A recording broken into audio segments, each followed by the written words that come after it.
Hello friends, இன்றைக்கி நம்ம இந்த வீடியோவில் ஓட்ஸ் மசால் தோசை எப்படி பண்ணுறதுன்னு பார்க்கலாம்.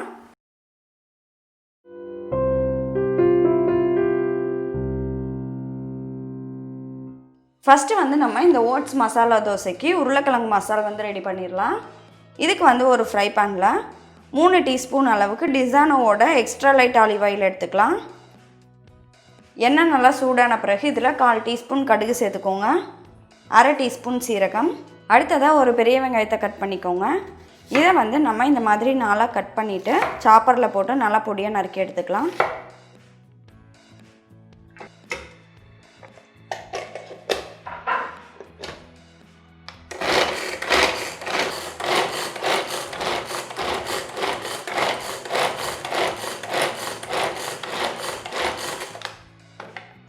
இப்போ பாருங்கள், வெங்காயம் நல்லா பொடியாக நறுக்கியாச்சு.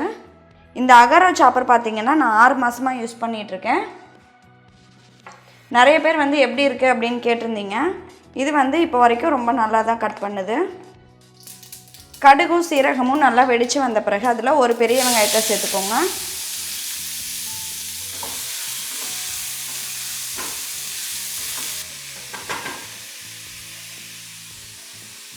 இந்த வெங்காயம் ஒரு 2 நிமிஷம் நல்லா வதங்கட்டும். இப்போ பாருங்கள், வெங்காயம் ஒரு 2 நிமிஷம் நல்லா வதக்கியாச்சு. இது கூட 1 டீஸ்பூன் அளவுக்கு இஞ்சி பூண்டு விழுது சேர்த்துக்கோங்க. கூடவே நல்லா பொடியாக நறுக்கின கருவேப்பிலையெல்லாம் கொஞ்சம் சேர்த்துக்கலாம். இப்போது இந்த இஞ்சி பூண்டோட பச்சை வாசனை போகிற வரைக்கும் நல்லா வதக்கிக்கோங்க. இஞ்சி பூண்டோட பச்சை வாசனை போன பிறகு இதில் ஒரு மீடியம் சைஸ் தக்காளியை இந்த மாதிரி கட் பண்ணி சேர்த்துக்கோங்க. இந்த தக்காளி நல்லா மசிகிற அளவுக்கு வதக்கி விடலாம். இது கூடவே 1 டீஸ்பூன் உப்பு சேர்த்துக்கோங்க, 1/4 டீஸ்பூன் மஞ்சள் தூள் சேர்த்து நல்லா கலந்து விட்டுடலாம்.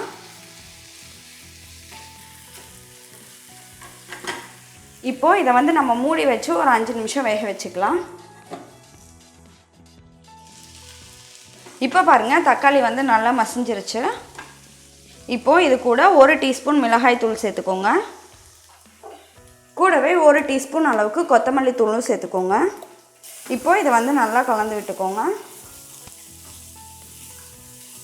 இந்த மிளகாய் தூளோட பச்சை வாசனை எல்லாம் போகட்டும். 1 நிமிஷம் நல்லா வதக்கிக்கோங்க. அடுத்ததாக இதில் நான் 4 உருளைக்கிழங்கை வேக வச்சு மசிச்சு எடுத்திருக்கேன். இதை சேர்த்துடலாம். இதை இந்த மசாலாவோட நல்லா கலந்து விட்டுக்கோங்க. இப்போ பாருங்கள், நம்ம தோசையில் ஸ்டஃப் பண்ணுறதுக்கு உருளைக்கிழங்கு மசாலா ரெடி ஆகிடுச்சு. கடைசியாக நம்ம கொத்தமல்லி எல்லாம் தூவி இறக்கிடலாம். அடுத்தது நம்ம இந்த ஓட்ஸ் தோசைக்கு மாவு ரெடி பண்ணிடலாம். இப்போ நம்ம கருவேப்பிலை இலையை கட் பண்ணி எடுத்துக்கலாம். நல்லா பொடியாக கட் பண்ணி எடுத்துக்கோங்க. இந்த மாதிரி நல்லா பொடியாக கட் பண்ணி எடுத்துக்கோங்க.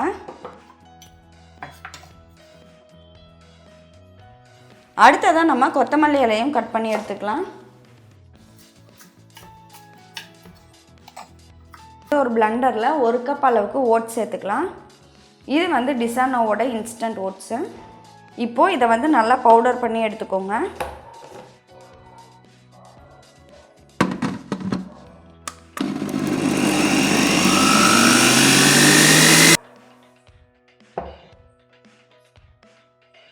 இந்த மாதிரி நல்லா நைஸ் பவுடராக அரைச்சி எடுத்துக்கோங்க. அடுத்ததாக நம்ம ஒரு பவுலில் அரைச்சி வச்சுருந்த ஓட்ஸை சேர்த்துக்கலாம். இது கூட 1/2 கப் அளவுக்கு ரவை சேர்த்துக்கோங்க, 1/2 கப் அளவுக்கு அரிசி மாவு சேர்த்துக்கோங்க. அடுத்ததாக இது கூட 1 டீஸ்பூன் அளவுக்கு உப்பு சேர்த்துக்கோங்க. 1 கொத்து கருவேப்பிலை இலையை நல்லா பொடியாக நறுக்கி சேர்த்துக்கலாம். ஒரு சின்ன துண்டு இஞ்சியை நல்லா பொடியாக நறுக்கி சேர்த்துக்கோங்க. அடுத்ததாக 1 டீஸ்பூன் அளவுக்கு சீரகம் சேர்த்துக்கலாம். 1 டீஸ்பூன் அளவுக்கு மிளகு சேர்த்துக்கோங்க. இது கூட 1/2 கப் அளவுக்கு தயிர் சேர்த்துக்கோங்க. கொஞ்சமாக கொத்தமல்லி இலையை நல்லா பொடியாக நறுக்கி சேர்த்துக்கோங்க. இப்போது இதை நல்லா கலந்து விட்டுக்கோங்க. அடுத்ததாக இதில் கொஞ்சமாக தண்ணியை ஊற்றி நல்லா மிக்ஸ் பண்ணிக்கோங்க.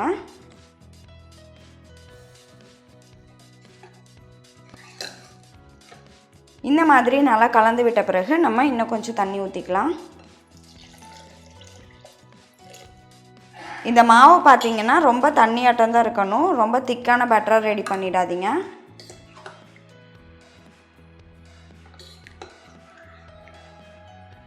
இப்போ பாருங்கள், இதை நல்லா கட்டி இல்லாமல் கலந்தாச்சு.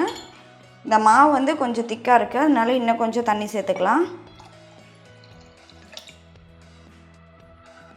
இந்த தோசை மாவு வந்து கொஞ்சம் நல்லா தண்ணியாட்டம் தான் இருக்கணும். அப்போ தான் வந்து நமக்கு நல்லா கிறிஸ்பியாக கிடைக்கும். இப்போ பாருங்கள், நம்மளோட தோசை மாவு வந்து ரெடி ஆகிடுச்சு. இப்போ வந்து நம்ம தோசை ஊற்றிடலாம். கல் வந்து நல்லா சூடாயிருச்சு. லைட்டாக தண்ணி தெளிச்சுக்கோங்க.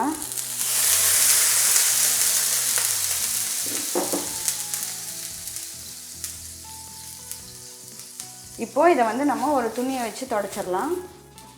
இதில் நம்ம வந்து ரெடி பண்ணி வச்சுருந்த தோசை மாவு ஊற்றிடலாம்.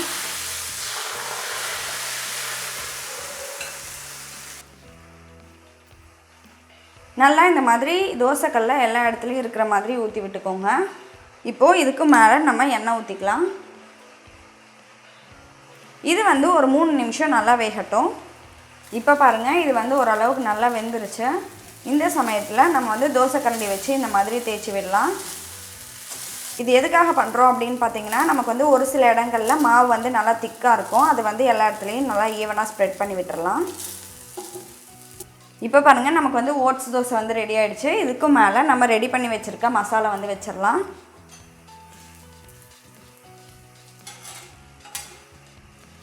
இப்போது இதை வந்து இந்த மாதிரி மடித்து விட்டுக்கோங்க.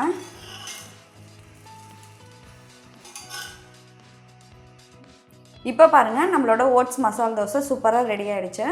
இந்த தோசைக்கு வந்து நமக்கு தொட்டுக்கிறதுக்கு எதுவுமே தேவையில்லை, இந்த மசாலே போதும். சப்போஸ் உங்களுக்கு ஏதாவது தேவை அப்படின்னா நம்ம வந்து தேங்காய் சட்னியோட ரொம்பவே சூப்பராக இருக்கும். கண்டிப்பாக இந்த தோசையை நீங்களும் உங்கள் வீட்டில் ட்ரை பண்ணி பார்த்துட்டு உங்களோட ஃபீட்பேக்கை கமெண்ட்டில் சொல்லுங்கள். நன்றி.